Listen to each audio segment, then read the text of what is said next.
নমস্কার, জয় মা তারা। আমি অ্যাস্ট্রো হিমাংশু ভাগ্যের দোয়া থেকে আপনাদের সকলকে জানাই আন্তরিক শুভেচ্ছা, ভালোবাসা।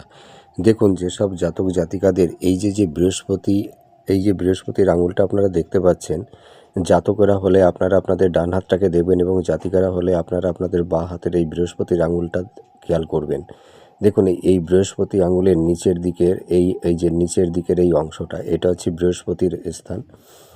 এই যে বৃহস্পতি আঙুলের এই নিচের দিকে যে আমি গোল বৃত্তাকার একটা চিত্র অঙ্কন করেছি, এই অংশটা যাদের অনেকটা উঁচু, ফোলা, মাংসশাল, ঠিক আছে, যাদের এই বৃহস্পতি আঙুলের নিচের দিকে খুব উঁচু ফোলা অংশ থাকবে এবং তাদের কিন্তু মানে হাই প্রেশার এবং লো প্রেশার অবশ্যই থাকতে হবেই।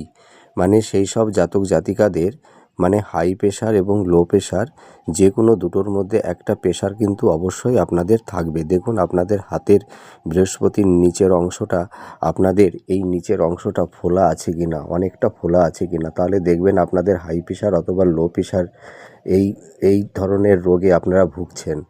দেখুন, আপনারা মিলিয়ে দেখুন। নমস্কার, ভালো থাকবেন।